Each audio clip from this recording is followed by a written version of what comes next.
शिवाजी जन्माला यावं पण तो दुसऱ्याच्या घरात असं प्रत्येकाला वाटतं. शिवाजी जन्माला यावं पण तो दुसऱ्याच्या घरात असं प्रत्येकाला वाटतं. मला हे जाणून घ्यायला आवडेल की तुम्ही जेव्हा तुमचं कादंबरी प्रकाशन झालं ते केव्हा झालं आणि म्हणजे त्या क्षणाचं तुमच्या आयुष्यामध्ये काय महत्व होतं? इतरांनी किती महत्व दिलं याचा विचार न करता माझ्यासाठी किती महत्वाचं आहे याचा जर विचार केला तर माझ्या आयुष्यातला हा सगळ्यात महत्वाचा आणि फार महत्वाचा टप्पा होता. पण माझ्या आयुष्यातलं हे पहिलं स्वप्न जे की यशस्वी झालं. बरोबर. प्रोफेशनल लेखन आपण तुम्ही कधीपासून करायला लागले? आपण जी केली ती कविताच आहे असा कॉन्फिडन्स नव्हता. सध्या डिजिटल आपण युगामध्ये जातोय त्यामुळे आपण मोबाईल फाडून फेकू नाही शकत. कापते अचानक बडबडायला लागते की यथोचित भोजन करावे. नक्कीच, म्हणजे बरोबर आहे तुमचं. म्हणजे कसं खटके उडतातच. मी एकटाच बसू का पाहुणा म्हणून. नमस्कार मंडळी, मनस्पर्श साहित्य आयोजित गप्पांच्या मैफिलीत या सत्रातील पहिल्या एपिसोडमध्ये आपणा सर्वांचं मी मनपूर्वक स्वागत करतो. आणि या पहिल्या एपिसोडमध्ये ज्यांची पहिली कादंबरी गेल्या महिन्यात प्रकाशित झाली, ज्या कादंबरीचं नाव आहे दृष्टी शोधताना, त्या कादंबरीचे लेखक आपल्यासोबत आहेत आदरणीय शुभम वाघमारे. आपण मारूयात त्यांच्याशी गप्पा जरा गप्पांच्या मैफिलीत. दृष्टी शोधताना ही ज्यांची पहिली कादंबरी गेल्या महिन्यात प्रकाशित झाली असे शुभम सर आपल्यासोबत आहेत. नमस्कार सर. नमस्ते. खरं तर आता हे पण आपल्या मनस्पर्श साहित्य या टीमचे भाग आहेत आणि आज आपण यांचाच पहिला इंटरव्ह्यू घेतोय. इंटरव्ह्यू म्हटल्यापेक्षा आपण त्याला एक गप्पा गोष्टींचा एक ठेवा म्हणूयात आपल्या चॅनलवरील. सरांसाठी माझा पहिला प्रश्न असा आहे की तुम्हाला साहित्याची आवड कधीपासून लागली आणि ते कोणामुळे लागली बरं? साहित्याच्या आवडीविषयी तसं नक्की सांगता येणार नाही, पण यात काही टप्पे आहेत. ते टप्पे असे म्हणजे सुरुवातीला रेडिओवरती जशी आपण गाणी ऐकतो त्याप्रमाणे पूर्वी नाटकं पण असायची किंवा कादंबऱ्यांचं अभिवाचन वगैरे असायचं. तर तो रेडिओ लहानपणी माझ्या आयुष्यात होता. मला त्यातलं काही फार कळायचं नाही, फार म्हणजे अभिवाचनातलं फार काही कळायचं नाही, नाटकातलं सुद्धा गांभीर्य वगैरे कळायचं नाही, पण त्याला एक कथानक आहे हे माझ्या लक्षात यायचं आणि ते ऐकायला मजा यायची. बाकी गाणी वगैरे पण ऐकायला मजा यायची, पण लहानपणातली गाण्यांची आवड ही कदाचित संगीताची आवड असू शकते. पण पुढे जेव्हा मी मोठा झालो म्हणजे 11-12 वर्षांचा, तेव्हा मला बऱ्यापैकी जाण यायला लागली होती आणि गाण्यांचे अर्थ काढायचो मी. तर मग त्यातलं काव्य मला आवडायचं. तर सुरुवातीला त्याचं श्रेय रेडिओला देता येईल. दुसरी गोष्ट, माझ्या कुटुंबामध्ये गोष्टी सांगणारी आजी वगैरे नव्हती, तर त्यामुळे तसा काही संदर्भ नाही. आणि असं म्हणतात की जन्मजात एखाद्याकडे एखादी कला असते, तर मग मला असं वाटतं की जन्मजात एखाद्या गोष्टीची आवड म्हणजे एखाद्या कलेची आवड एखाद्याला असू शकते. म्हणजे एखाद्याला साहित्य वाचायला आवडतं, ही जन्मजात वाचण्याची पण आवड जन्मजात असू शकते असं मला म्हणायचं. आणि दुसरी गोष्ट अशी की मी शाळेत गेल्यानंतर वाचायला जेव्हा शिकलो ब्रेल, मी अंधशाळेत शिकल्यामुळं जेव्हा ब्रेल वाचायला शिकलो तेव्हा ज्या आमच्या शिक्षिका होत्या अनिता गायकवाड नावाच्या, त्या ब्रेल वाचन सुधारण्यासाठी आणि वाचनाची गोडी लागण्यासाठी अवांतर पुस्तकं द्यायच्या. कारण अभ्यासाची पुस्तकं जर वाचत राहिलो आपण तर मग कंटाळ येईल, म्हणून अवांतर पुस्तकं वाचायला द्यायच्या. आणि मग त्यातून मी वाचत गेल्यानंतर म्हणजे वाचत राहिलो आणि मग पुढे माझ्या असं लक्षात आलं की हे आपण जे वाचतो ते आपल्याला आवडतं. तर मग मला त्यातला गद्य हा जो साहित्याचा प्रकार आहे तो जास्त आवडायचा पद्य प्रकारापेक्षा. तर मला वाटतं की इथे म्हणजे मला जी साहित्याची आवड होती त्याला जो टर्निंग पॉइंट ज्याला आपण म्हणतो तो इथे मिळालेला असावा. तेव्हा मी काही लिहित नव्हतो, पण ती आवड फक्त निर्माण झाली होती ती या टप्प्यांमध्ये झालेली आहे. नक्कीच. परंतु मला असं म्हणजे माझ्या माहितीनुसार तरी तुम्ही गझलकार पण आहात, राईट? हो. कवी पण आहात. हो. कवी, गझलकार अशा 2-2 उपाध्या तुमच्याकडे आहेत आणि तुम्ही प्रख्यात सुद्धा आहेत आपल्या ब्लाइंड फील्डमध्ये. आणि म्हणजे कसं असतं ना, म्हणजे तुम्हाला येतं गझल आणि कविता खूप छान करता, मी ऐकलंय तुमच्या गझल आणि कविता. तर तुम्हाला असं का नाही वाटलं की गझल आणि कवितेचं पण तुम्ही काही एखादं पुस्तक प्रकाशित करू शकता, तुम्हाला कादंबरीच का प्रकाशित करावीशी वाटली? जरा याबद्दल थोडक्यात सांगाल का? हो, नक्की नक्की, मला आवडेल याविषयी सांगायला. काय आहे, मी तुम्ही पहिला प्रश्न विचारल्यानंतर जसं मी सांगितलं तुम्हाला की मला गद्य थोडंसं जास्त आवडत होतं आणि अजून पण मला गद्य आवडतं. तर काय झालं, मी सुरुवातीला जेव्हा लिहायचो तेव्हा गद्यच लिहायचो, पण मी कविता करतो का असं मला एका व्यक्तीने विचारलं. तर मग मी त्यांना सांगितलं की नाही करत, म्हणजे मला ते जमेल की नाही अशी शंका वाटते. तर मग शाळेत मी तशा कविता करायचो, पण त्या कविता टाइमपास म्हणून करायचो, म्हणजे मित्रांमध्ये असंच एखाद्याची खेचण्यासाठी किंवा असं काहीतरी. तर मग आणि त्या कविता कुठे लिहून ठेवायचो नाही, कारण त्या लिहिण्यासारख्या नसायच्या आणि ज्या असायच्या त्या लिहून ठेवायचो नाही, दुर्लक्ष करायचो. म्हणजे मला असं वाटत नव्हतं की मी कवी होऊ शकेन किंवा काय. तर मग त्या व्यक्तीच्या सांगण्यावरून मी एक कविता लहानशी केली 4 ओळींची, आणि त्याला पण चारोळी म्हणू शकतो. तर मग मला असं वाटलं की आपल्याला जमतंय. मग हळूहळू शिक्षक दिना दिवशी एक शिक्षक नावाची कविता केली होती. तर अशा काही कविता मी करायला लागलो.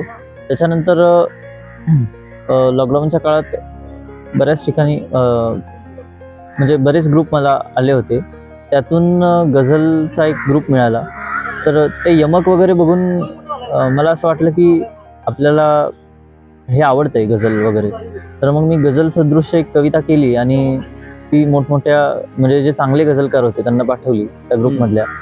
आणि त्यातून मला एक रिप्लाय आला त्या ग्रुपमधून की याचं वृत्त कोणतं आहे.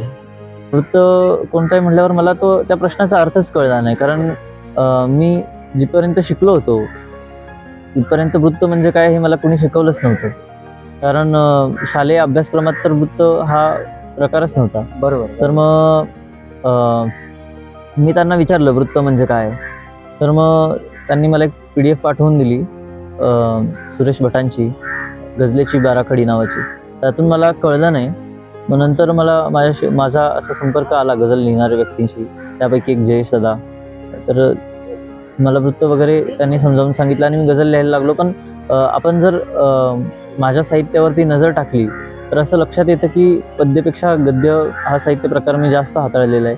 आणि माझी गती जी आहे ती गद्य साहित्य प्रकारात थोडीफार जास्त आहे. त्यामुळे असेल कदाचित मला कादंबरीवरती माझा जास्त भर होता. आता तुम्ही सांगितलं असं की शाळेमध्ये तुम्ही कविता वगैरे करत असाल, कोणी होती का अशी जिच्यासाठी पण तुम्ही कविता करायच्यात? होती तशी शाळेत असताना, पण तिच्यासाठी मी कविता अशाच गंमत म्हणून वगैरे केल्या असतील, पण त्या तिला कधी दिल्या नाहीत किंवा तिला कधी वाचून दाखवल्या नाहीत. भीती वाटली असेल? भीती अशी नाही, पण आपण जी केली ती कविताच आहे असा कॉन्फिडन्स नव्हता. कादंबरी म्हणजे खरंच तुम्ही लिहायला सुरुवात केली, कादंबरी आवडली तुम्हाला, आणि जो तुम्ही वृत्ताचा प्रसंग सांगितला होता, म्हणजे असे व्यक्ती आपल्या आयुष्यात येणं आवश्यक असतं की जे की आपण काय करतोय आणि काय करायला हवं, काय नको करायला हवं हे सांगतात. खरंच अशा आयुष्यात व्यक्ती येणं फार महत्वाचे आहेत.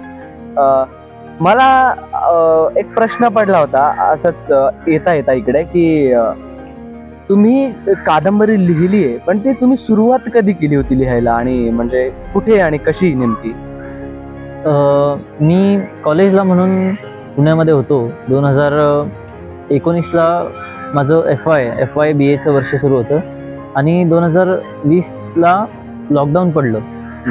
2020ला लॉकडाऊन पडल्यानंतर आम्ही सगळेच आमच्या गावाकडे गेलो आणि ते लॉकडाऊन वाढतच गेलो. तुम्हाला सगळ्यांना माहिती आहे 2-3 वर्ष लॉकडाऊन होतं. तर मग त्या काळात 2020मध्ये मला वाटते जूनच्या नंतर कधीतरी मी लिहायला सुरुवात केली असेल. तर ती सुरुवात अशी होती की घरी माझं वाचन खूप व्हायचं, आणि वेळ पण भरपूर होता. तर मग मला असं वाटलं की आपण लोक जसे प्रतिलिपी किंवा सोशल मीडियावर लिहितात तसं आपण लिहून बघावं. त्याचं कारण असं असू शकतं की मी सोशल मीडियावर खूप ॲक्टिव्ह असायचो तेव्हा. तर खूप लोकांचे लेख आणि खूप लोकांच्या कथा वगैरे माझ्या वाचनात यायच्या.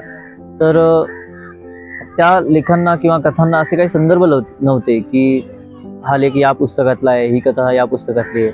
तर त्यामुळे ते मला कळलं होतं की ही लोक सोशल मीडियावरती लिहितात, मग आपण पण ट्राय करूया. म्हणून मी प्रतिलिपी हा प्लॅटफॉर्म निवडून तिथं अंधत्व या नावाने ही कादंबरी लिहायला सुरुवात केली होती. तर कथामालिका ज्याप्रमाणे असते, कथामालिका म्हणजे सिरियल टाईप जे असतं, तर तसं मी लिहित होतो आणि लहान मोठे प्रसंग ऍड करून करून ते फक्त वाढवत नेत होतो. मी कुठलाही आराखडा तयार केला नव्हता की कुठला आकृती बंध नव्हता त्याला लिहिण्याला. तर मग माझा एक मित्र आहे प्रवीण पाखरे म्हणून, तो मला फोनवर बोलता बोलता बोलला की असं सोशल मीडियावर लिहिण्यापेक्षा व्यवस्थित ते सगळं लिही आणि मग त्याचं एक पुस्तक आपण बनवून ते प्रकाशित करूया, त्याचा जास्त प्रभाव पडेल. तर मग एक पुस्तक काढायचं म्हणजे प्रतिलिपीवरती मी जसं लिहायचो तसं लिहून चालणार नाही असं मला कळलं होतं. कारण प्रतिलिपीवरती आपण जितकं लिहू तितकं वाचलं जातं. पण एखादं पुस्तक प्रकाशित करायचं म्हणजे त्याला काहीतरी दर्जा पाहिजे. तर मग त्या दृष्टीने मी विचार करायला लागलो आणि साधारण 2021च्या दरम्यान ही कादंबरी लिहायला, मी प्रॉपर कादंबरी लिहायला सुरुवात केली 2021-22च्या दरम्यान. 2020ला मी प्रतिलिपीवर जे लेखन केलं याच कादंबरीचं, ते पूर्णतः वेगळं होतं आणि त्यातले काही संदर्भ मी ठेवले, काही संदर्भ काढले. पण जेव्हा पुस्तक रूपाने मला प्रकाशित करायचं आहे असा उद्देश ठेवून मी लिहायला सुरुवात केली, ती 2021-22 पासून सुरुवात केली. खरंच हा प्रवास म्हणजे तुम्ही 19 आणि 20 खरं म्हणजे एक खरं आहे बरं का. म्हणजे आता लक्षात आलंय माझ्या, म्हणजे माझ्याच आयुष्यात नाही किंबहुना सगळ्यांच्याच आयुष्यामध्ये कुठला ना कुठला असा एक मित्र असतो जो की म्हणजे प्रोत्साहन देतो आणि मदत सुद्धा करतो. तसे तुमच्या आयुष्यामध्ये तुम्ही नाव घेतलं तर प्रवीण पाखरे दादा आलेत. खरंच खूप म्हणजे भारी वाटलं ऐकायला.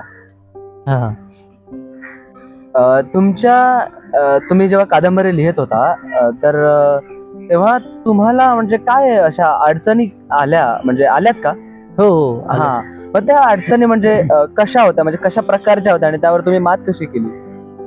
किंबहुना म्हणजे आता मी बघितलंय की लिहिताना अडचणी येतात आणि अनेकदा असं पण होतं ना की जसं लिहून लिहून एकदम असं जीवावर येतं, आपण कागद फाडून बिडून फेकतो. पण आता सध्या डिजिटल आपण युगामध्ये जगतोय त्यामुळे आपण मोबाईल फाडून फेकू नाही शकत.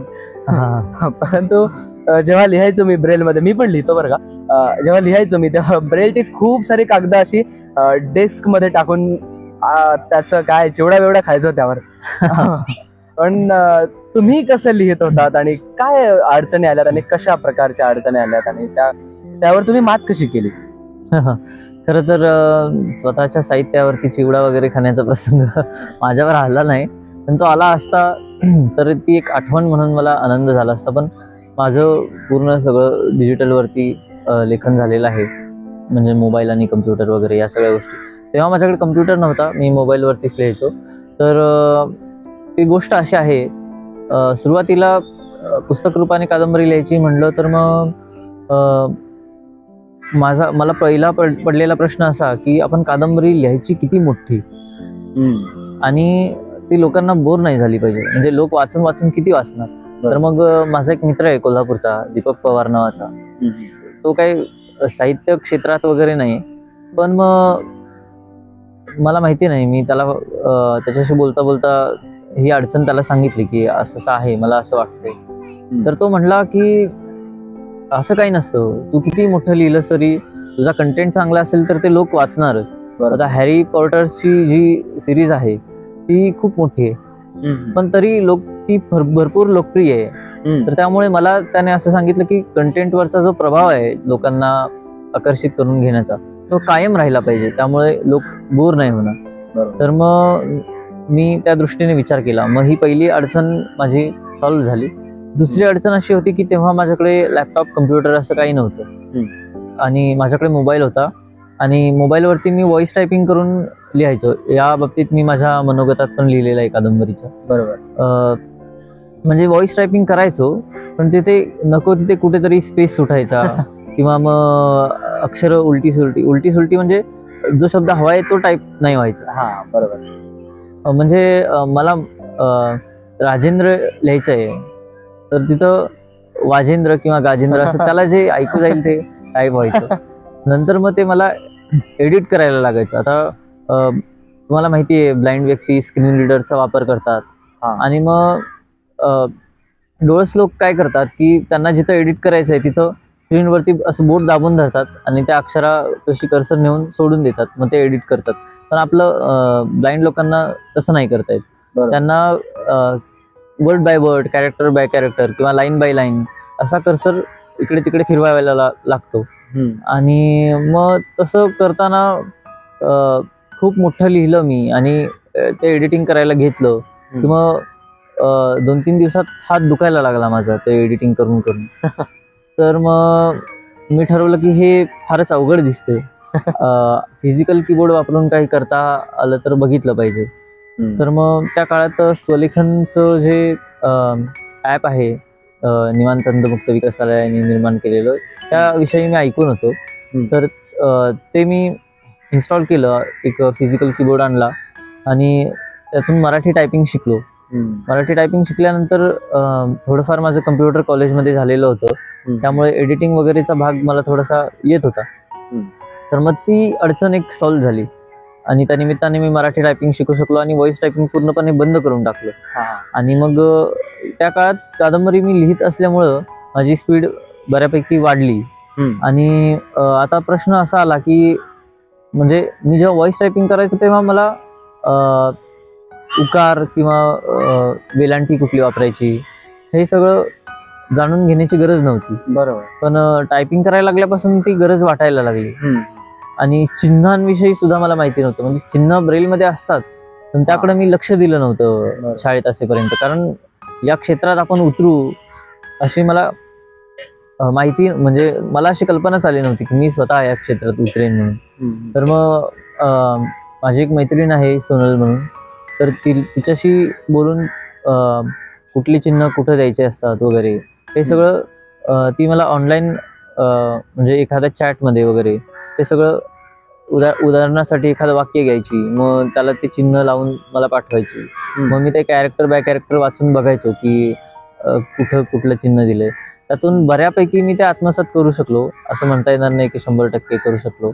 आणि वेलांटी उकाराचं सुद्धा तंत्र तसं नाही सांगता आलं तिला, कारण स्क्रीन रीडर सांगत नाही कुठली वेलांटी आहे कुठला उकार आहे.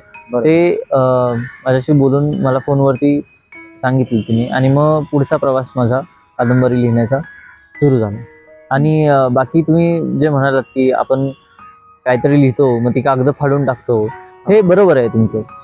मी प्रतिलिपीवर जी कादंबरी लिहिली होती ती उचलून पुन्हा नोट्समध्ये पेस्ट केली आणि पुढे कंटिन्यू लिहायला लागलो. अर्धी कादंबरी झाल्यावर माझ्या असं लक्षात आलं की आपण जे लिहिलंय ते तेवढंच म्हणजे पुस्तक रूपाने प्रकाशित करता येईल असं नाही. मग मी जेवढी कादंबरी लिहिली होती तेवढी सगळी खोडून टाकली. अरे वा.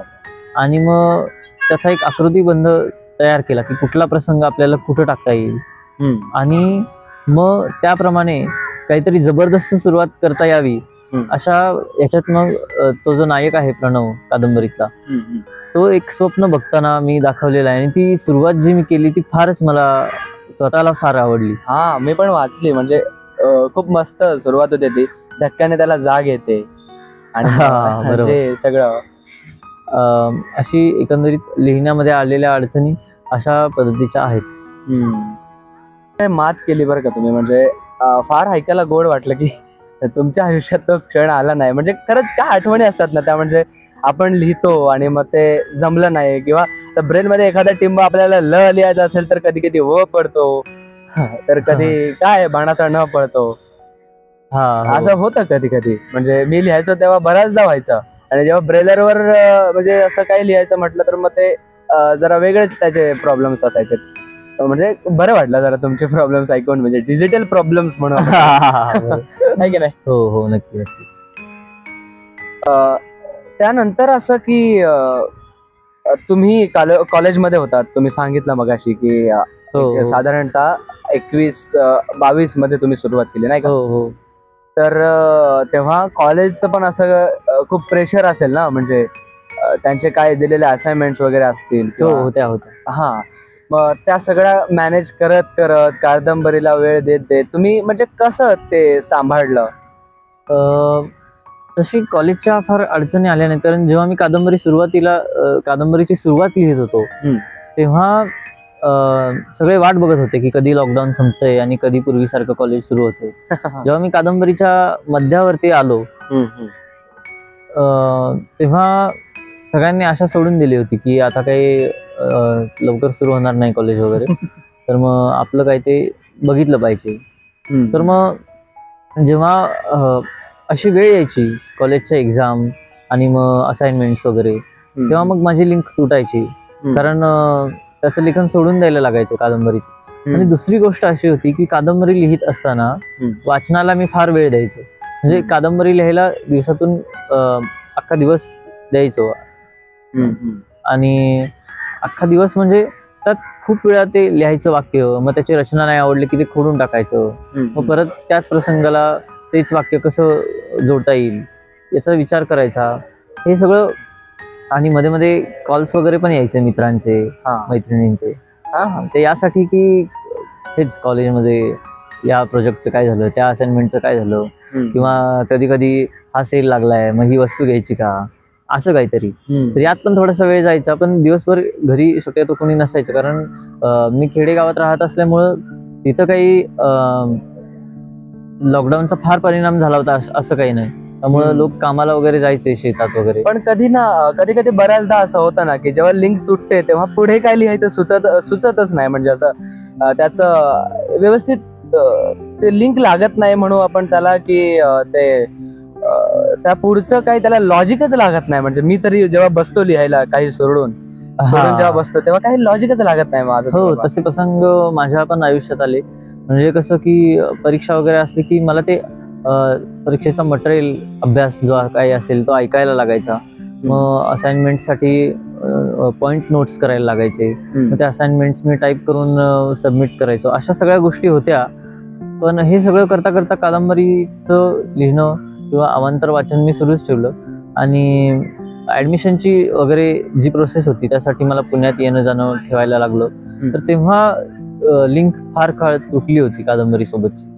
तर मग ते पुढे ते सगळं जुळवून आणण्यासाठी, किंवा कधी कधी असं असतं की कादंबरीच्या पुढच्या प्रसंगांमध्ये मागच्या प्रसंगांमधला संदर्भ द्यायला लागतो. बरोबर. तर त्यामुळं मी जिथपर्यंत कादंबरी लिहिली होती तिथपर्यंतची सगळी कादंबरी मला वाचायला लागली, आणि मग परत ती लिंक लागल्यानंतर मग मी पुढे लिहायला घेतलं असं. अच्छा, बरोबर. म्हणजे अडचणींना मात करत शेवटी तुम्ही कादंबरी प्रकाशित केली. हो हो हो. खरं तर मला असं विचारायचं आहे की तुम्ही मगाशी सांगितलं म्हणजे तुम्ही लिहिण्याची सुरुवात कॉलेजपासून केली होती, परंतु ती जी आहे सत्यात केव्हा उतरली, म्हणजे तुम्ही एकदम असं काय म्हणतात त्याला प्रोफेशनल लेखन आपण तुम्ही कधीपासून करायला लागले असं, म्हणजे कोणासाठी कधी लिहिलंय का तुम्ही, म्हणजे असं कुठल्या व्यासपीठासाठी किंवा कुठल्या याच्यासाठी? तसं लिहिलंय. एक व्यक्ती होती सांगलीतली, त्यांनी मला सांगितलं की 4 जानेवारीला लुई ब्रेलच्या जन्मदिनानिमित्त आपल्याला तुझं काहीतरी वर्तमानपत्रात द्यायचंय. तर मग ते मी त्यांच्यासाठी एक लेख लिहिला होता प्रोफेशनली, पण तो लेख काही वर्तमानपत्रात आला नाही. त्याऐवजी माझ्याविषयीची थोडीफार माहिती छापून आली होती वर्तमानपत्रात, पण तो लेख काही आला नाही. पण तो पहिला प्रसंग, तो पहिला लेख की जो प्रोफेशनली लिहिण्याचा मी प्रयत्न केला आणि त्यासाठीची माहिती मिळवली, आणि त्याच्यानंतर प्रोफेशनली लेखनाचा नमुना ही कादंबरी. आणि बाकीचं माझं साहित्य सुद्धा मी प्रोफेशनली लिहिण्याचा प्रयत्न करतो. त्यात मी किती यशस्वी होतो हे मला सांगता येणार नाही. कादंबरीच्या लिहिण्यात मी यशस्वी झालोय याचं कारण असं की याला मोठमोठ्या जे माझ्या कार्यक्रमाला मान्यवर आले होते, देवा जिंजाड सर, त्यानंतर प्राजक्ताताई पटवर्धन आणि जयेश पवार, या व्यतिरिक्त माझे जे प्रकाशक होते, माझ्या ज्या शिक्षिका होत्या, त्यांना माझ्यापेक्षा जास्त कळतं या क्षेत्रातलं आणि त्यांनी या गोष्टीला कादंबरी म्हणून स्वीकृती दिली. याचा अर्थ मी कुठेतरी प्रोफेशनली लिहिण्यात सक्सेस झालेलो आहे. तर त्यामधल्या म्हणजे आता लिहिताना कसं आहे, अंध विद्यार्थ्यांना त्यातल्या काही ग्रॅमॅटिकल ज्या मिस्टेक्स असतात ना, त्या जरा हे करावे लागतात, म्हणजे खूप बघावं लागतं ना. कादंबरी म्हणजे खेळ नाही तो नेमका, तर ते सगळं बघून ते सगळं एकत्र करून ते लिहावं लागतं. मग तुम्ही त्याला कसे सामोरे गेलात? मी जसं ज्याप्रमाणे सांगितलं, चिन्हांची ओळख किंवा ग्रॅमॅटिकल गोष्टींची ओळख मला त्या माझ्या मैत्रिणीने करून दिली होती. त्याच्यानंतर मी आपण बोलताना जो चढ उतार ठेवतो किंवा जो पॉज ठेवतो त्याचा विचार करून लिहायचो. म्हणजे थोडा जरी पॉज आला बोलण्यात तरी मी कॉमा टाकायचो तिथे. तर मग हे सगळं झाल्यानंतर प्रूफ रिडिंगला जेव्हा माझी कादंबरी गेली तेव्हा शेवटचे जे चेंजेस आम्ही करत होतो तेव्हा त्या ज्या प्रूफ रिडर होत्या न्यू विजन पब्लिकेशनच्या तेजश्री गोडसे नावाच्या, तर त्यांनी त्यांच्याशी बोलता बोलता मी विचारलं की मला स्वतःला असं वाटतंय की मी खूप ठिकाणी कॉमा दिलेला आहे, तर तो बरोबर आहे का, की तो खूप जास्त झालाय. तर मग त्यांनी थोडा विचार केल्यासारखा पॉज घेतला आणि म्हणायला की खरं सांगायचं तर खूप जास्त झालं. तर मग मी म्हणजे त्या असं पण बोलल्या पुढे की शेवटी तुम्ही लेखक आहात, त्यामुळे तुम्ही काहीतरी विचार करूनच हे केलेलं असणार. तर मी त्यांना म्हणलं की तसं नाही, म्हणजे मी विचार करून केलेला आहे हे बरोबर आहे.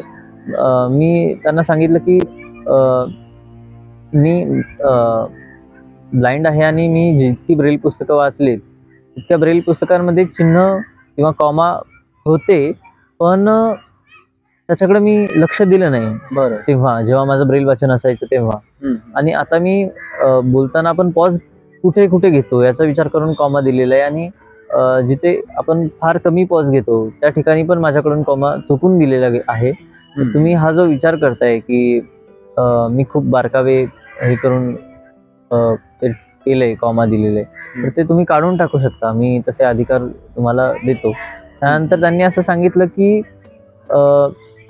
हे कॉमा जिथं फारच जास्त आहेत तिथले मी काढून टाकते, पण सगळ्याच ठिकाणी तसं करावं असं मला वाटत नाही, कारण त्यामुळे एक वेगळा दृष्टिकोन निर्माण होतोय वाचकांच्या मनात आणि खूप बारकाईने विचार करून कादंबरी लिहिल्यासारखे वाटते. त्यामुळे मला जिथं योग्य वाटते तिथं मी ते तसेच राहू देते. तर माझ्या ज्या चुका होत्या त्या चुकांमधून सुद्धा काहीतरी चांगलं निष्पन्न होऊ शकलं याचा आनंद आहे मला. हा नक्कीच. तुम्ही काय म्हणतो त्याला आपण, तुमच्या कादंबरीमधला एक नायक आहे प्रणव म्हणून, ज्या भोवती ती पूर्ण कादंबरी म्हणजे संपूर्ण कादंबरी भिरभिरते. बरोबर आहे, बरोबर. हा, तर त्या प्रणवच्या पात्राचा तुमच्या वास्तविक पात्राशी काही एक संबंध आहे? म्हणजे प्रणवच्या आयुष्यात जशी डोळस मुलगी आली तशीच माझ्या आयुष्यात आली होती की नाही याबद्दल मला तसं सांगता नाही येणार. म्हणजे नव्हती असं धरून चालू आहे आपण. ठीक. नक्कीच नक्कीच. पण प्रणवचा जो स्वभाव आहे ना तो माझ्याशी मिळता जुळता आहे. म्हणजे ही कादंबरी वाचल्यानंतर मला बऱ्याच जणांनी अशा प्रतिक्रिया दिल्या की तो तूच वाटतेस. त्यांच्या या प्रतिक्रिया कुठेतरी खऱ्या आहेत असं म्हणायला हरकत नाही, कारण ही कादंबरी माझं पहिलं लेखन होतं. एखादी व्यक्तिरेखा आपण निर्माण करताना ती कशी निर्माण करावी याबद्दलचा माझा जास्त अभ्यास नव्हता. त्यामुळे मला जे वाटलं किंवा ब्लाइंडनेस अनुभवताना मला ज्या अडचणी आल्या किंवा जिथे आनंद झाला तिथं माझ्या आयुष्यातल्या काही प्रसंगांशी कादंबरीतले काही प्रसंग रिलेट करत करत मी ही कादंबरी लिहिलेली आहे. आणि बाकी डोळस मुलांसोबतच्या गोष्टी म्हणजे उदाहरणार्थ प्राप्तीसोबतच्या त्या माझ्या कल्पनेतल्या गोष्टी आहेत आणि त्या मला कशा सुचल्या त्या नाही सांगता येणार. नक्कीच नक्कीच. म्हणजे कल्पना म्हणजे किती भारी कल्पना असू शकते की हा, म्हणजे तो एक फ्लो असतो लिहितानाचा. ते वातावरण जर गेलं तर मग आपण पुन्हा त्या वातावरणात शिरणं अवघड असतं. जोपर्यंत फ्लो आहे तोपर्यंत ते लिहून घेतलं तर तेवढं खूप प्रभावी होतं. नाही नाही म्हणता म्हणता तरी पण मला असं जाणून घ्यायची इच्छा म्हणजे अशी तीव्र आहे बरं का, की तुमच्या आयुष्यात कोणी प्राप्तीसारखी दिसणारी मुलगी आहे का, अशी कोणी की जी प्राप्तीसारखी प्रियसी तर नाही पण स्वभाव नक्कीच असेल? हो, स्वभावाने तशा काही माझ्या कॉलेज लाईफमध्ये मुली होत्या. काही म्हणजे काही नाही, शब्दशः काही नाही. काही मुली असं नाही म्हणता येणार, 1-2 मुली ज्या की प्राप्तीसारखं समजून घेऊ शकत होत्या. त्यांच्याशी माझं नातं एक मैत्रीण म्हणून राहिलं. आणि आता सध्या त्यांच्याशी काही फार संपर्क वगैरे माझा येत नाही. पण आता सध्या तसं कोणी नाही, होत्या त्यापूर्वी. अच्छा. नाही म्हणजे अंध मुलगा आणि डोळस मुलगी म्हणजे कल्पना करायलाच खूप भारी तर वाटतं, पण ते जगाच्या दृष्टीने विलक्षण असतं खूप सारं ते. हो हो हो, खरंय. किंबहुना काही अशा मुली असतात ज्या म्हणजे बघायचं म्हणून बघतायत किंवा लिहायचं म्हणून लिहितात, कामासाठी येतात आणि जातात. लेखनिका संदर्भात तुम्ही कादंबरीमध्ये प्रसंग मांडला आणि लेखनिकाच्याच मदतीने त्यांचं प्रेम उमललं नाही का? हो हा, ती लेखनिक म्हणून आली होती आणि मग ते त्यांचं प्रेम जे काय ते फुललं. हो हो, बरोबर. मग तुमचं पण असं काय आहे का प्रेम असं उमललेलं काही? आणि असेलच नेमकं, म्हणजे असं खरंच वाटतं की कविता, गझलकार म्हणजे तर बाबा काय प्रेमात बुडालेला फार आणि त्या म्हणजे प्रेमातून बुडून निघालेला एक व्यक्ती वाटतो गझलकार म्हणजे तुमचं म्हणणं तसं बरोबर आहे. माझ्या गझलांमध्ये प्रेमाचे संदर्भ असतात, पण प्रेम ही एक अशी गोष्ट आहे, फार अस्थिर गोष्ट आहे. म्हणजे आज आहे आणि उद्या नाही, किंवा आज नाही आणि उद्या आहे, असं असतं. तर सध्याच्या परिस्थितीबद्दल बोलायचंच झालं तर माझं मलाच काही कळत नाही अशा परिस्थितीत. नक्कीच. कादंबरी लिहित असताना तुमच्या घरच्यांचा कशा प्रकारे सपोर्ट होता? म्हणजे असतात ना घरातच, म्हणजे मगाशी सांगितलं तुम्ही बोलता बोलता बोलून गेले की ती उपजत असते कला आणि तुमच्या मध्ये ती आहे, परंतु घरच्यांची आवड असते एक वाचण्याची, ती तुमच्या घरी आहे का? किंवा तुम्हाला घरच्यांनी कसा पाठिंबा दिला लिहिताना ही कादंबरी? तुमच्या म्हणजे घरात वातावरण कसं होतं हे लिहित असताना? किंवा असं कधी व्हायचं का की तुम्ही लिहिताय आणि घरी जेवायला आवाज देत आहेत? हो हो, तसं व्हायचं सुरुवातीला. आमच्या घरात वाचन वेड असं कोणी नाहीये. पहिली गोष्ट, माझ्या आत्याची मुलगी जी आमच्याकडेच राहिली आहे शिक्षणासाठी वगैरे, तर तिला वाचण्याची आवड होती. ती लायब्ररीतून पुस्तकं आणायची, वाचायची, मला पण वाचून दाखवायची मी सुट्टीला गेलो की शाळेतून. पण मी कादंबरी लिहित असताना ती आमच्या घरी नव्हती. तर मग दुसरं वाचनाचं वेळ असणारं असं कोणी सदस्य आमच्या घरात नव्हतं. आणि मी लिहित बसायचो. लिहिण्यासाठी ज्या गोष्टी गरजेच्या असायच्या, म्हणजे कीबोर्ड आणि OTG, किंवा मला एक खुर्ची लागायची. तर ती खुर्ची पण आमच्या घरी नव्हती, म्हणजे मला कम्फर्टेबल बसता येईल आणि लिहिता येईल. तर मी वडिलांना सांगितलं की मला अशी एक खुर्ची हवी आहे. तर मी हे सगळं करत असताना घरच्यांना असं वाटायचं की हा अभ्यासाचा काहीतरी भाग आहे. तर मग ते मला तसं सगळं पुरवत गेले. आणि माझ्या घरच्यांना कादंबरी किंवा साहित्य प्रकारातली कादंबरी हा किती मोठा विषय, एकंदरीत साहित्य हाच किती मोठा विषय, याविषयी तेवढीशी फार काही कल्पना नाही. कारण इतकं उच्च शिक्षित माझ्या घरात कुणीच नाही. पण मग मी काहीतरी चांगलं केलं हे त्यांना कळलंय. माझं पुस्तक आहे आणि घरचे सांगतात की याने कादंबरी लिहिली म्हणजे नेमकं काय लिहिलं हे माझ्या घरच्यांना माहिती नाही. पण मग एवढ्यावरच ते खुश आहेत की मी काहीतरी मोठं केलेलं आहे. नक्कीच. तर ते तसं काही वातावरण नव्हतं माझ्या घरी कादंबरी लिहित असताना. पण ज्याप्रमाणे तुम्ही सांगितलं की जेवायला बोलवणं, अशा गोष्टी घडायच्या. तर मग कधी कधी घरचे चिडचिड करायचे मी येत नसलो किंवा म्हणजे एखादा प्रसंग लिहिण्यात मी जर फार गुरफटून गेलो तर म्हणायचो की तुम्ही सुरू करा, मी येतो वगैरे. तर मग त्यांची चिडचिड व्हायची. मग कधी कधी त्यांची चिडचिड बघून मला पण राग यायचा आणि मग ते मी अर्ध्यावर सोडून एकदा त्यांच्या समाधानासाठी जेवून येऊया बाबा असा विचार करून मग जायचो जेवायला. कधी कधी असं व्हायचं की टीव्ही लावायचे घरचे. आता लॉकडाऊन असल्यामुळं थोडंफार शेतातलं काही काम असेल ते झालं की मग टीव्ही वगैरे लावले की मग त्याचा मला डिस्टर्ब व्हायचं. तर मग मी टीव्हीचा आवाज कमी करायला सांगायचो. मग कधी कधी आई ओरडायची की काय हे नेहमी नेहमी तुझं टीव्हीचा आवाज कमी करायला लावतो. आणि मग आम्ही टीव्ही बघायचे की नाही वगैरे असे कधी कधी थोडेफार खटके व्हायचे. कधी कधी मी त्यांचा विचार करायचो की त्यांना आपल्यामुळे कॉम्प्रोमाइज करायला लागू नये म्हणून मी कधी कधी थोडंफार कोवळं ऊन असलं बऱ्यापैकी सहन करण्यासारखं की मग मी बाहेर जाऊन लिहित बसायचो. आणि माझ्या हातात कीबोर्ड आणि मोबाईल असल्यामुळं त्या वस्तू मला कुठेही नेता यायच्या.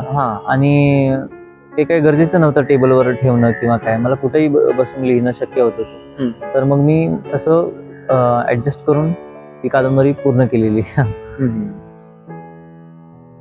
नक्कीच, म्हणजे बरोबर आहे तुमचं. म्हणजे कसं खटके उडतातच, माझे पण उडलेत आणि ते उडायला पाहिजे.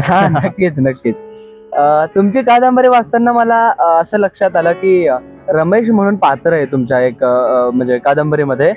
आणि ते शेवटपर्यंत आहे, स्टार्टिंग पासून म्हणजे हॉस्टेल पासनं आहे तर ते थेट म्हणजे प्रणवचं आणि प्राप्तीचं जुडेपर्यंत आहे, किंबहुना ते जुडल्यानंतर पण आहे. ते पात्र म्हणजे त्यांनी एकदा मी असा प्रसंग आहे तुमच्या कादंबरीमधला की जेव्हा तुम्हाला काही प्रश्न पडले होते, मला फारसं पुसटसं आठवत आहे की त्यांनी तुम्हाला पानटपरीकडे नेलं होतं, सांगितलं हे असं आहे ते तसं आहे. ते प्रश्न पण प्राप्तीबद्दलच होते प्रणवला पडलेले. कशी दिसते, काय करते, म्हणजे कशी आहे ती. तर मग त्याचं वर्णन करून सांगणं आणि असाच म्हणजे तो दिसणं, म्हणजे त्याचं दिसणं ते खरंच प्रणवला पण फार त्या काळात म्हणजे त्या कादंबरीमध्ये मदत करत होतं. तर मला असं विचारायचं की तुमच्या पण आयुष्यात असा रमेश सारखा कोणी आहे का ज्याचं दिसणं तुमच्यासाठी तुमचे डोळे वाटतं तुम्हाला? सुरुवातीला मी जेव्हा पुण्यात आलो शिकायला म्हणून, तेव्हा मी 11वीला असल्यापासून 2 जालनामधून आलेली मुलं होती. सतीश नावाचा एक होता, श्रीराम नावाचा एक मुलगा होता. त्यातल्या श्रीरामला दिसायचो. तर मग माझ्यासोबत जे कोणी असेल दिसणारं त्यांना मी असे मला पडणारे प्रश्न विचारत राहतो. तर मग ही कादंबरी लिहिताना मी आणि सतीश आणि श्रीराम असे आम्ही एकाच हॉस्टेलला राहिलेलो आहोत 11वी पासून. तर मग त्यामुळे तो माझ्या नजरेसमोर असायचा की त्याच्याशी आपण कसे वागलो आणि आपल्याला पडलेले प्रश्न आपण त्याला कसे विचारायचो. फक्त रमेश जरा श्रीरामपेक्षा मी फार सुजाण दाखवलंय, म्हणजे ज्याला जास्तीत जास्त एक्सप्लेन करता येईल ब्लाइंड व्यक्तींविषयीचं. श्रीरामला येत नाही असं मला म्हणायचं नाही, पण रमेश थोडासा भावुक दाखवलाय आणि तो खूप एक्सप्लेन करू शकतो त्याला जे दिसतं ते. म्हणजे तुमच्या कादंबरीमधला सत्य म्हणजे हाच सतीश का? हो, सत्य म्हणजे तोच सतीश आहे. बरोबर. मग मी त्या दोघांना किंवा माझा एक मित्र आहे रवींद्र काकडे म्हणून, तर त्याला रणजित म्हणून मी त्याच्या व्यक्तिरेखेचा थोडासा उपयोग केलेला आहे त्यासाठी. पण ही कादंबरीतली पात्र आणि माझ्या आयुष्यातली ही पात्र याच्यामध्ये थोडासा फरक नक्की आहे. पण ते संदर्भ जेव्हा मी लिहित होतो तेव्हा त्यांना रिलेट करत होतो त्या प्रसंगांची. असं नाही, पण मग रणजितने जसं कुपन दिलं तसं पण तुम्ही सांगितलं त्याने पण तुम्हाला कुपन दिलं होतं का? नाही, त्याने कुपन वगैरे कधी दिलं नाही. आणि प्रेमाच्या वगैरे प्रकरणांमध्ये त्याचा कधी समावेश झाला नाही. कसं आहे म्हणजे भीतात आपले मित्र काही. म्हणजे तो जो मुलगा आहे तो फार काही मुलींच्या आसपास नसतो करत. मग मी कादंबरीचा विषय काढलाच आहे, तर मग मला असं वाटतं की मला असं जाणून घ्यायचंय की तुम्ही दाखवलंय मंगेश मग मंगेश सारखं पात्र आहे का तुमच्या आयुष्यामध्ये कोणी? असतं मंगेश सारखं पात्र म्हणजे किंवा ते सगळ्यांच्याच आयुष्यात असतं, पण ते दिसत नाही कधी. पण ते कादंबरीमध्ये दिसून आलंय, ते पण प्राप्तीलाच अपघाताने दिसलं. ते अपघाताने दिसलं. तो जो मंगेश कादंबरीतला जेव्हा त्याची मैत्रीची निष्ठा ज्या प्रसंगात तो सोडून देतो, तो प्रसंग अपघाताने प्राप्तीला दिसला. पण त्याने त्याची निष्ठा कधी सोडून दिलेली असते यावर वाचकाने दूरदृष्टीने विचार केला. तर वाचकाच्या वाचताना पण त्याने काहीतरी उल्लेख केला होता मध्ये. ते कधी त्याने सोडून दिला असेल या बाबतीत काही अंदाज आपल्याला लावता येणार नाही. त्याने ती मैत्रीची निष्ठा कधी सोडून दिली असेल असं एखाद्या वाचकाच्या दृष्टीनं असू शकतं. पण तसे मंगेश आपल्यापैकी प्रत्येकाच्या आयुष्यात असतात. आणि जेव्हा मी तो प्रसंग लिहिला त्याच्यानंतर माझ्या लक्षात आलं की वास्तव आयुष्याची हे खूप मिळतं जुळतं असून ही फार गंभीर गोष्ट आहे की आपण एखाद्यावरती मैत्री म्हणून विश्वास ठेवतो आणि प्रेयसी सारख्या नाजूक आपल्या आयुष्यातल्या पात्राविषयी कुणीतरी चार चौघांमध्ये असं बोलतं. ही खूप हार्ट टचिंग गोष्ट आहे.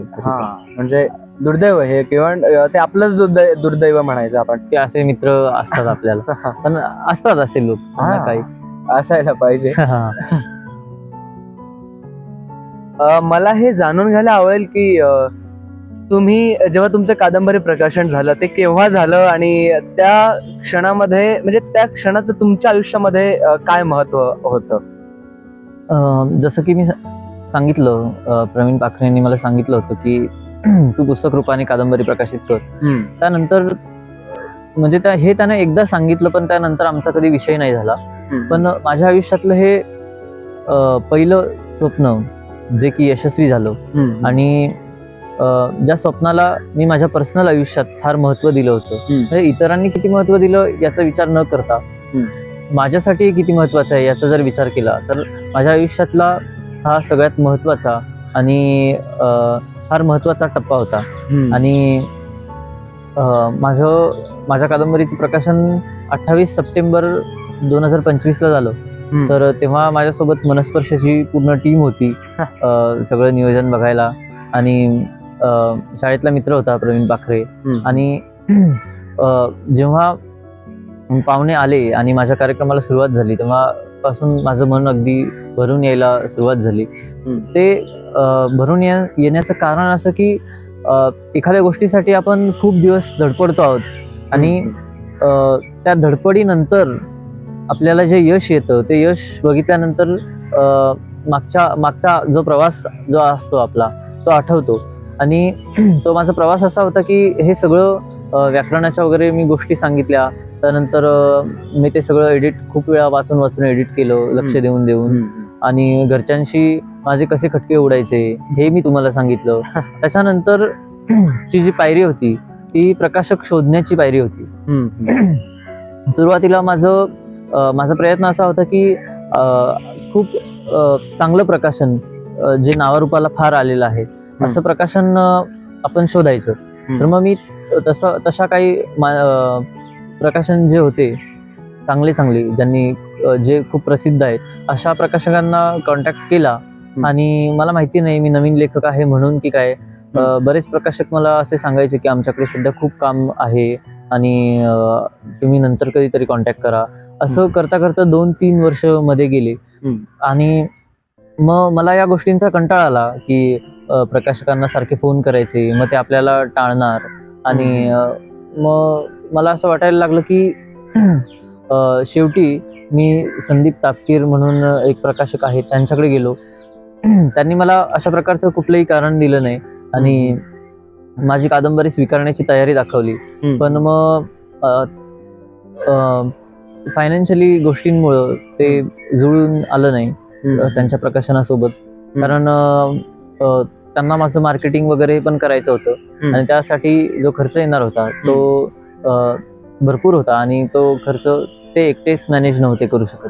त्यामुळं मला पुन्हा प्रकाशन बदलायला लागलं. तर या सगळ्या अडचणी अशा होत्या आणि शेवटी मग मी स्वतःला दिलासा देण्यासाठी म्हणा किंवा बाकीच्या प्रकाशकांनी माझी कादंबरी घेतली नाही म्हणून म्हणा, मी स्वतःला असं बजावलं की ठीक आहे, जे प्रकाशन प्रसिद्ध आहेत त्यांनी आपलं पुस्तक घेतलं नाही, पण आपण एक अशी वेळ आणू ज्या प्रकाशकांकडून आपण पुस्तक प्रसिद्ध करू, ते प्रकाशन आपल्यामुळं प्रसिद्धीच्या झोतात आलं पाहिजे. आणि ह्या विचाराने मी इतका उत्तेजित झालो. आणि चांगला विचार आहे हा. आणि मग मी हे पुस्तक न्यू विजन पब्लिशिंग कडून प्रकाशित केलं. आणि त्यानंतर मी असं ठरवलं की आपल्या या कादंबरीला भरपूर यश जर मिळालं तर मग असे जे प्रकाशक असतील की जे मागे आहेत आणि त्यांना माझ्या कादंबरीमुळं किंवा माझ्या साहित्यामुळे मदत होऊ शकते, तर अशा प्रकाशकांकडे मी माझं पुस्तक प्रकाशित करायला मला नक्की आवडेल. आणि माझ्यामुळं जर त्यांचं प्रकाशन लोकांसमोर आलं आणि माझ्यामुळे त्यांचा काही फायदा झाला किंवा या क्षेत्रात माझ्यामुळे त्यांना मदत झाली, तर मग ते मला नक्की आवडेल. तुमचं गेल्या 28 तारखेला प्रकाशन झालं, त्या प्रकाशनाचा व्हिडिओ आपण इथे प्ले करूयात. Video please.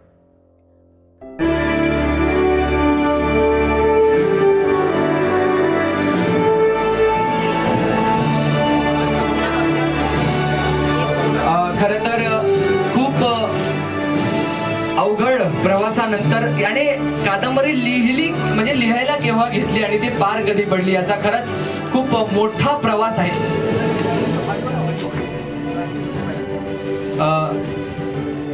इथे प्रकाशनाचा सोहळा पार पडलेला आहे. मी सर्व मान्यवरांचे आभार व्यक्त करतो. आभार. खरं तर प्रकाशनाच्या वेळेस आपण बघितलं की तिथे अनेक असे दिग्गज मान्यवर होते आणि प्राजक्ता पटवर्धन मॅम झाल्यात किंवा जयेश दादा झाला किंवा देवा झिंजाळ सर झालेत. अशा दिग्गज मान्यवरांशी तुमचं कसं जुळवून आलं किंवा तुमची ओळख कशी निर्माण झाली? ओळखीचं म्हणजे असं की सुरुवातीला मी सांगितलं आहेच, जयेश दादा गझलेच्या प्रवासात भेटला. मग त्याला मी सांगितलं की माझं पुस्तक असं तयार झालंय आणि ते प्रकाशित करायचंय. मग तो म्हटला कोण पाहुणे आहेत? मग मी त्याला म्हटलं की तू ये. म्हणजे मी ठरवलं नव्हतं की त्याला बोलवायचं पाहुणा म्हणून, पण जेव्हा कोण कोण येणार आहेत असं त्याने विचारलं तेव्हा मला वाटलं की खरंच की कोणाला बोलवायचं. तर मग म्हणून मी म्हटलं की तू ये. मग तो म्हटला ठीक आहे येतो.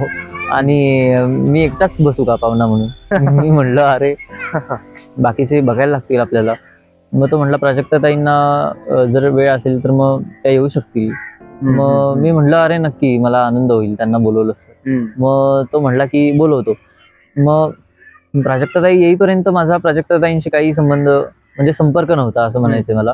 आणि त्या आल्यानंतर मग त्यांना घ्यायला मला जयेश दादाने त्यांचा नंबर पाठवला. पण तोपर्यंत जयेश दादाच त्यांना सांगत होता की कुठे पोहोचायचंय, कधी पोहोचायचंय वगैरे हे सगळं. आणि उमा काळे मॅडमांशी माझं बोलणं झालं की पुस्तक प्रकाशन करायचं आहे, प्रकाशित करायचं आहे. तर मग त्यांनी मला फोन केला होता माझा मेसेज बघून की कधी करायचं आहे काय असं तसं. मग मॅडम म्हणलं की पाहुणे कोण कोण आहे? मग मी म्हटलं की मला असं वाटतं की अजून कोणाला तरी बोलवायला पाहिजे. मग मॅडम म्हणल्या की एक भाकर तीन चुली जर तू वाचला असशील तर त्याचे लेखक देवा झिंजाळ सर, त्यांना आपण बोलवू शकतो का? मग मला फारच आनंद झाला की कारण मी ते वाचलं होतं आणि मला ते फार आवडलं होतं. यापेक्षा एक समाजातलं वास्तव त्यांनी मांडलं होतं. आणि मी अशा प्रकारचं साहित्य याच्या आधी वाचलं असल्यामुळं मला अशा प्रकारच्या साहित्याची आवड आहे. आणि त्यांनी त्यांच्या आयुष्यात जे काही भोगलंय त्यांनी आणि त्यांच्या आईने, ते बघून म्हणजे ते वाचून त्यांच्याविषयी माझ्या मनात एक आदर निर्माण झाला होता आणि माझ्या इतर मित्रांच्या मनात सुद्धा. तर त्यामुळं मी काळे मॅडमना सांगितलं की आपण नक्की त्यांना बोलूया. मग त्यांच्याशी बोलून काळे मॅडमच बोलत होत्या. जेव्हा त्यांना पुस्तक पाठवायचं होतं, पोस्ट करायचं होतं, तेव्हा मग आदित्य जावीर जो आपल्या मनस्पर्शापैकी आहे त्याने मला फोन केला की त्यांचा नंबर नाही आहे ऍड्रेसमध्ये. तर मग त्यांचा नंबर मी एका मित्राकडून मिळवला जो की त्यांच्या पुस्तकावर होता कदाचित. आणि मग मी त्यांचा नंबर तिथे टाकून दिला आणि तेव्हापासून मग मी त्यांना फोन मेसेज करायला लागलो की आणि त्यांना सांगायला लागलो की आपलं कसं नियोजन आहे प्रकाशनाचं किंवा काय असं. म्हणजे अशा पद्धतीने ते सगळे संपर्कात आले माझ्या. नक्कीच. खरंच असे मान्यवर असूनही एकदम असे दिग्गज या क्षेत्रात रुजलेले असूनही मातीची जाण त्यांना आहे असे कलाकार किंवा म्हणू आपण त्यांना किंवा अशी दिग्गज माणसं तुम्ही आपल्या या कार्यक्रमाला बोलवले अक्षर सोहळ्याला.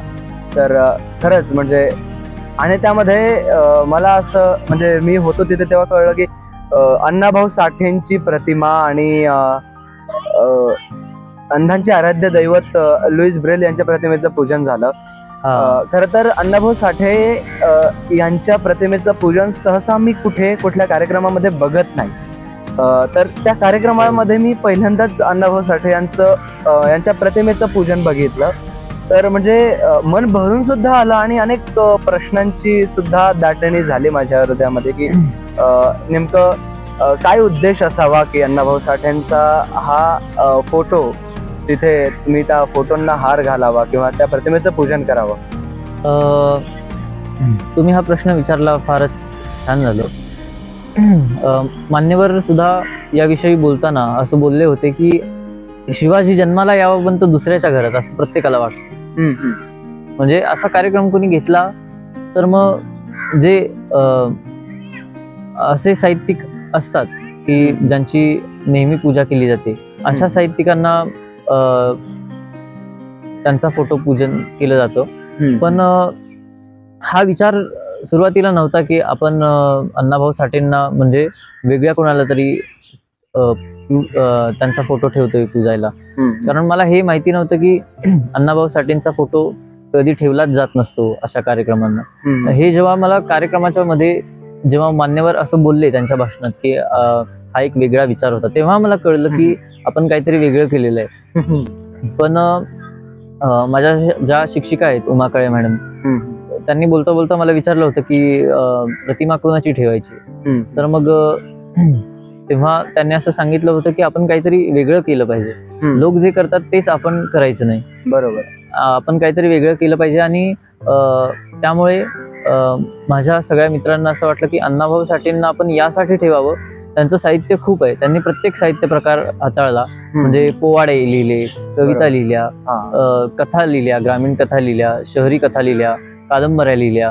तर प्रत्येक त्यांनी साहित्य प्रकार हाताळलेला आहे. आणि ते त्यांची 1.5 दिवसाची शाळा होती तरी सुद्धा त्यांनी कादंबऱ्या एवढ्या सुंदर लिहिलेल्या आहेत. फकीरा सांगता येईल आपल्याला उदाहरणादाखल. तर अशा काही कादंबऱ्या त्यांनी खूप लिहिल्यात आणि त्यांचं साहित्य मी वाचल्यामुळं त्यांच्याविषयी माझ्या मनात एक आदर होता. आणि ही एक गोष्ट झाली. दुसरी गोष्ट अण्णाभाऊ साठे आमच्या सांगलीकडचे असल्यामुळं ती एक आपुलकी आहेच. हा, नक्कीच नक्कीच. मला विचारायला फार आवडेल की तुमच्या कादंबरीमधील एखादा प्रसंग असा आहे का की जो तुमच्या खूपच जिव्हाळ्याचा आहे किंवा तो त्या प्रसंगामधून काहीतरी मिळतं. कारण अनेक असे प्रसंग आहेत तुमच्या कादंबरीमध्ये की ज्या प्रसंगांमध्ये खूप काही असं शिकायला पण मिळतं. एक प्रसंग मी तुमच्या याच्यामध्ये वाचला होता कादंबरीमध्ये की घरच्यांबद्दल तो होता. एक बस मधला प्रसंग होता कादंबरीमध्ये की विचारलं दगड म्हटला होता एक आईने मुलाला. तो आठवला मला आता प्रसंग. आणि त्यातूनच खूप काही म्हणजे असं आपल्यालाच नाही तर अनेक वाचकांना नवीन असं काहीतरी विचार करण्याला दिशा मिळेल. असे खूप सारे असे प्रसंग आहेत तुमच्या कादंबरीत. परंतु तुम्हाला आवडणारा असा एखादा प्रसंग आहे का की जो प्रसंग तुमच्या जिव्हाळ्याचा आहे? हो हो, नक्कीच आहे, नक्कीच आहे.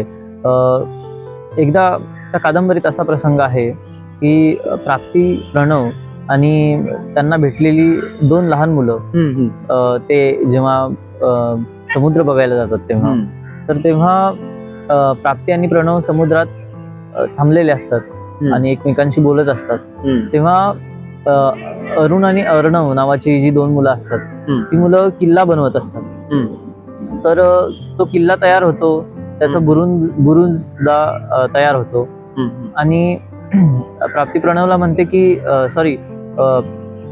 ती मुलं प्राप्तीला आवाज देतात आणि मग ती त्याला घेऊन किनाऱ्यावर येते समुद्रातून. आणि मग किल्ल्यापाशी जाते आणि प्रणवचा पाय चुकून त्या बुरुजावरती पडतो आणि तो बुरुज मोडतो. तेव्हा प्राप्ती त्याला म्हणजे तिच्या मनात काही नसतं, सहज ती म्हणते की मोडलास की रे त्याचा बुरुज. तर ही गोष्ट त्याच्या मनाला लागते, कारण त्याला असं वाटतं की आपल्याकडून तो बुरुज जरी मोडला गेला असता तरी आपण त्याच्यावर मुद्दाम पाय ठेवला नव्हता. मग ते आपल्याकडून चुकून घडलेलं आहे आणि तरी सुद्धा या मुलांसमोर आपल्याला प्राप्ती अशी बोलली की मोडलास की त्यांचा बुरुज. तर मग ही गोष्ट त्याच्या मनाला लागते.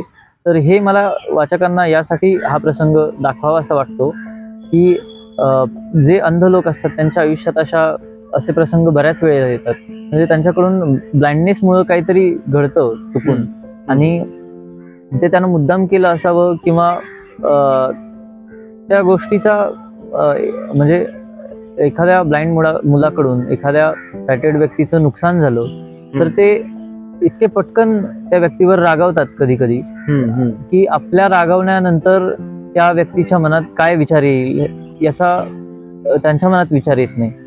आणि मग असं जेव्हा घडतं तेव्हा एखाद्या ब्लाइंड व्यक्तीला असं वाटतं की आपण अंध आहोत म्हणून आपल्याकडून हे घडलं आणि आपण अंध आहोत हीच आपली चूक आहे असं एखाद्या अंध व्यक्तीला वाटतं. तर मग असे प्रसंग अंध व्यक्तींच्या आयुष्यात घडत असतात. म्हणून मला कुठेतरी वाटतं की या भावना समजून घेण्यासाठी वाचकांनी या गोष्टींवरती अशा प्रसंगांवरती लक्ष देऊन ते प्रसंग अगदी आतून हृदयातून वाचले पाहिजे. खर तर खूपच असे प्रसंग आहेत, म्हणजे खूप आहेत, एकापेक्षा जास्त आहेत तुमच्या कादंबरीमध्ये तसे प्रसंग ज्यामधून समाजाला काहीतरी संदेश पण मिळतो आणि ते प्रसंग पण एक जागत्या आयुष्याचं प्रतीक आहे तुमच्या कादंबरीमधलं. तर मला असं आता जस्ट असं विचारावंसं वाटतंय की तुम्ही इतकी कादंबरी लिहिली आणि त्याचं प्रकाशन देखील केलं आणि त्यानंतर म्हणजे त्याआधी तुमच्या लेखक जीवनामधील आदर्श व्यक्तिमत्व म्हणून तुम्ही कोणाला पाहता? आदर्श व्यक्तिमत्व म्हणजे ज्याप्रमाणे अण्णाभाऊ साठेंचा फोटो आपण ठेवला होता तर अण्णाभाऊ साठे सुद्धा या क्षेत्रातले माझ्यासाठी आदर्श असणारेच आहेत. कारण त्यांचं साहित्य सुद्धा मी खूप वाचलेलं आहे. त्यानंतर मला वि स खांडेकर आवडतात. वि स खांडेकरांची अमृतवेल आणि ययाती अशा कादंबऱ्यांचं माझं वाचन सुरू होतं. त्याचं कारण असं की शब्दांवरची पकड सुटू नये. तर त्या ज्या कल्पना कादंबरीत उतरलेल्या आहेत त्या कल्पनांवरती किंवा त्या कादंबरीमधल्या शब्दांवरती वि स खांडेकरांच्या शैलीचा प्रभाव दिसून येईल जर बारकाईनं निरीक्षण केलं तर. त्या काळात मी वि स खांडेकरांना जास्त वाचत होतो आणि असे अजून पण लेखक आहेत पण मला आता आठवत नाही की ज्यांना मी आदर्श मानतो. पण बऱ्यापैकी खूप जणांना मानतो. सावरकरांचं साहित्य सुद्धा मला आवडतं. साहित्याच्या क्षेत्रात पुरता आपण जर विचार केला तर ज्यांच्या लेखणीला आदर्श मानता येईल असे सावरकर आहेत असं मला वाटतं. माझे पण म्हणजे मी सुद्धा लिहितो त्यामुळे माझे पण आदर्श स्वातंत्र्यवीर सावरकर आहेत. त्यांची कविता होती 8वी की 9वीला, म्हणजे खूप मस्त कविता होती ती, मी गुणगुणायचो. आणि मग तुम्ही आता आपण टप्प्यामध्ये आलोय शेवटच्या, तर मग मला असं ऐकायला आवडेल तुमच्याकडनं, मला किंवा ऐकणाऱ्या सर्वांनाच ऐकायला आवडेल की तुम्ही वाचकांना आणि लेखकांना, आजच्या युवा लेखकांना काय संदेश देऊ इच्छिता या सगळ्या तुमच्या खडतरीच्या प्रवासामध्ये? यातून मला एक गोष्ट सांगावीशी वाटेल की आपल्याकडे सोशल मीडिया असल्यामुळे आपण खूपच स्वतंत्र आहोत. म्हणजे पूर्वी कसं होतं की आपण काहीतरी लिहायचो, ते लिहिल्यानंतर आपण एखाद्या शिक्षकाला किंवा कोणाला तरी दाखवायचो. ती गोष्ट लोकांपर्यंत पोहोचवायची असेल तर मग आपल्याला एखाद्या वृत्तपत्राकडे जायला लागायचं, एखाद्या प्रकाशकाला शोधायला लागायचो, मग त्यांच्या दिवाळी अंकासाठी ते द्यायचं किंवा एखाद्या मासिकासाठी, साप्ताहिकासाठी, मग ते वाचायचे. मग जर त्यांना आवडलं तर ते घ्यायचे. पण सोशल मीडियावरती कसं आहे, कुणाला आवडण्याचा प्रश्न नाही, तुम्ही लिहा आणि पोस्ट करा, ते वाचणारे वाचतील, सोडून देणारे सोडून देतील. पण मग ह्याच्यात असं झालंय की आपण ते पोस्ट करू शकतो, म्हणजे ही प्रक्रिया शॉर्टकट झाली आणि त्याला चिकित्सक पद्धतीने अभ्यासणारं कोणी राहिलेलं नाही. बरोबर. तर त्यामुळे असं होतंय की बरेच लोक लिहितात आणि आपण लेखक झालो, आपण कवी झालो असं त्यांना वाटतं. म्हणजे असं नसलं पाहिजे. असं म्हणतात की माणूस शेवटपर्यंत विद्यार्थी राहिला पाहिजे. बरोबर. तर मग तो जर विद्यार्थी राहिला तरच त्याला नवीन नवीन गोष्टी शिकता येतील. तर मग मला असं म्हणायचं आहे की जे वाचक आहेत त्यांनी नवीन लेखकांचं लेखन वाचलं पाहिजे नक्की, आणि त्यांना सांगितलं पाहिजे की लेखनाचा दर्जा काय असतो आणि त्यांच्या लेखनात सुधारणा करण्याची गरज कुठं आहे हे आवर्जून सांगितलं पाहिजे. असं नाही की हा नवीन माणूस आहे आणि हा स्वतःला लेखक समजतोय म्हणून त्याला इग्नोर नाही करायचं. जर त्याला ते जमत नसेल तर तो सोडून देईल, किंवा जर त्याने ऐकलं नाही एक वाचक म्हणून आपलं, तर तो त्याचा प्रश्न आहे. दुसरी गोष्ट अशी की आपण जेव्हा लिहित असतो ना तेव्हा इतरांनी काय लिहिलंय त्याचा अभ्यास करायचा. इतरांनी म्हणजे कुणाच्याही लेखनाचा अभ्यास नाही करू शकत आपण. बरोबर. ज्यांच्या लेखनाला खरोखर दर्जा आहे. आता मी जसं मागच्या प्रश्नामध्ये वि. स. खांडेकरांचा उल्लेख केला की ही कादंबरी लिहिताना मी त्यांचं लेखन वाचत होतो, तेव्हा मी त्यांच्या लेखनाचा अभ्यास सुद्धा जितक्या बारकाईने करता येईल तेवढ्या बारकाईने करत होतो. आणि असे जे मोठे मोठे लेखक आपण वाचतो तेव्हा आपण लेखक होतो. असं म्हणतात की जेव्हा आपण काहीतरी लिहितो तेव्हा म्हणजे मला असं वाटतं की 10 लेखक वाचल्यानंतर एक लेखक तयार झाला पाहिजे. बरोबर बरोबर. म्हणजे किंवा ते असतं तसं 10 किंवा 100 लेखक. म्हणजे मी जेव्हा एक काव्य संमेलन ऐकायला गेलेलो, अपूर्व राजपूत दादा म्हणून आहे, तो दादा म्हणाला की जेव्हा तुम्ही 100 लेखक वाचाल तेव्हा कुठं तुमच्यामधला एक विचार जागा होईल. हो हो. म्हणजे हे खूप म्हणजे जर म्हणायला गेलं तर एक व्याख्या ठरावी आपल्या लेखकाच्या या आयुष्याला. हो, हे म्हणण्यापुरतं राहू नये, हे कृतीत आणावं नवीन लिहिणाऱ्या व्यक्तींनी. बरोबर. आणि ज्यांना या क्षेत्रात काहीतरी करायचंय किंवा या क्षेत्रात थोडं जरी योगदान द्यायचं असेल एखाद्याला, ते योगदान थोडं असलं तरी ते प्रभावी असलं पाहिजे आणि दर्जा असला पाहिजे त्या गोष्टीला. माझं जेव्हा प्रकाशन झालं तेव्हा सुद्धा देवा झिंजाड सरांनी त्यांच्या भाषणात हे सांगितलं की आपण जे लिहितो ते काहीतरी लिहिण्यात काय पॉइंट नाही, काहीतरी दर्जा असला पाहिजे तर त्या लिहिण्याला महत्व आहे. बरोबर. तर हे प्रत्येकाच्या लेखनात उतरलं पाहिजे, आणि जर ते उतरत नसेल तर ते उतरण्यासाठी लेखकांनी, नवोदित लेखकांनी, कवींनी प्रयत्न केले पाहिजेत. तेव्हा आपली साहित्य संस्कृती आपण समृद्ध करू शकू असं मला वाटतं. अगदी बरोबर. खरं तर या कार्यक्रमाला उपस्थित असलेल्या मान्यवरांचे फोटो इथे मी दाखवू इच्छितो. या प्राजक्ता पटवर्धन मॅम, त्यानंतर उपस्थित असलेला जयेश दादा, हा खरंच खूप आदराचा आहे आणि मायाळू पण आहे. त्यानंतर उत्कृष्ट कवी, कादंबरीकार देवा झिंजाड सर उपस्थित होते आणि त्यांच्या मार्गदर्शनाखाली हा सोहळा, अक्षर सोहळा पार पडला. खूप छान वाटलं तुमचा हा प्रवास जाणून घेऊन, आणि तुमच्या अडथळे, त्यावर केलेली मात आणि उत्तम अशी उगवलेली तुमच्या आयुष्यातली सुखाची पहाट, म्हणजे खूप छान वाटलं. आणि प्रकाशनामध्ये असे दिग्गज मान्यवर आपणास लाभले आणि त्यांनी सांगितलेल्या सुधारणा, आणि निश्चितच तुमच्या पुढील कलाकृतीसाठी तुम्हाला खूप साऱ्या शुभेच्छा. जाता जाता फक्त एक शेवटचा एक प्रश्न विचारेल की दृष्टीचं शोधताना, हे तुमच्या कादंबरीचं नाव आहे. हो हो. दृष्टीचं शोधताना का, म्हणजे खरं तर मला विचार असं वाटतं की का बाबा नाव ठेवलं असं दृष्टीचं शोधताना? पहिली गोष्ट, दृष्टीचं शोधताना हे नाव सुंदर वाटतं. आणि मी सुरुवातीला या कथेला अंधत्व नावाने प्रतिलिपीवर प्रकाशित केलं होतं, पण ते अंधत्व हे काहीतरी दुःख दाखवल्यासारखं वगैरे वाटतं. आणि दृष्टी शोधताना यासाठी की प्राप्ती प्रणवच्या आयुष्यात येते आणि मग प्रणव त्याला पडलेले सगळे प्रश्न तिला विचारत राहतो. हो, ते जिथं जिथं फिरायला जातात. उदाहरणार्थ ते पुण्याला येत असतात आणि जेव्हा गाडी धाब्यावर थांबते तेव्हा ते फिरायला जातात थोडा वेळ, आणि प्राप्ती अचानक बडबडायला लागते की यथोचित भोजन करावे वगैरे असं काहीतरी. मग तो तिला विचारतो की असं काय बडबडतीये, यथोचित भोजन करावे वगैरे. मग ती म्हणते की अरे इथं कसला तरी कार्यक्रम आहे आणि त्यांनी एक पाटी लावली आहे, त्या पाठीवरच वाचत होते मी. तर मग असे प्रसंग बऱ्याच ठिकाणी आहेत की प्रणव त्याला पडलेले प्रश्न विचारतो. तर मग त्याला दृष्टी नसते, पण प्राप्ती त्याच्या आयुष्यात आल्यानंतर तो तिला हक्काने गोष्टी विचारायला लागतो किंवा तिची मदत घ्यायला लागतो. तर मग कुठेतरी त्याला ती त्याची दृष्टी झाल्यासारखी वाटत असते, असा तो भाव आहे त्याच्यातला. आणि मग इतके दिवस ती त्याच्या आयुष्यात येण्यापूर्वी इतके दिवस तो शोधत असतो दृष्टी त्याला नसणारी. ती आल्यानंतर अचानक त्याला अशी जाणीव होते की आता आपली दृष्टी तीच आहे.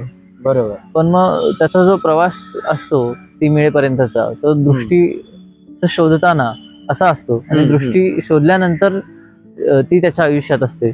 आणि ती कादंबरी जिथपर्यंत आहे तिथपर्यंत प्रत्येक वेळेला वाचकाला हे जाणवतं की त्याला दृष्टी नाही, पण तिच्या दृष्टीवरती तो खुश आहे. तर त्यामुळे हे नाव असं आहे की दृष्टीच शोधताना. ओके. खूप मोठा उलगडा केलाय तुम्ही असं मला वाटतं. ही कादंबरी आपल्याकडे आहे, ती कादंबरी दृष्टीस शोधताना ही आपल्याला खूप मुबलक दरात उपलब्ध आहे. 350 रुपयाला आपल्याला मिळेल. पोस्ट पण करता येईल. म्हणजे तुम्ही सांगा, कळवा तसं की कोणाला हवी आहे ही कादंबरी, पोस्ट करता येईल. फक्त 350 रुपयामध्ये ही कादंबरी आहे. आणि त्यासाठी संपर्क करा शुभम वाघमारे यांच्याशी. नंबर सांगा. माझा नंबर आहे 7385313078 7385 313078. ओके. खरंच फार आनंद झाला. माझी पण ही पहिलीच मुलाखत घेतली होती मी. आणि आपल्या मनस्पर्श साहित्य या टीमचा पण हा नवीन एक प्रयत्न आहे. तर नक्कीच निश्चितच तुमचा पहिला प्रयत्न आणि आमचा पहिला प्रयत्न या प्रयत्नांनी जुळून येईल ही सगळी अशी गमतीदार मैफिल. कसा वाटला हा प्रवास? आवडला ना? जर आवडला असेल तर व्हिडिओला लाईक करायला मात्र विसरू नका.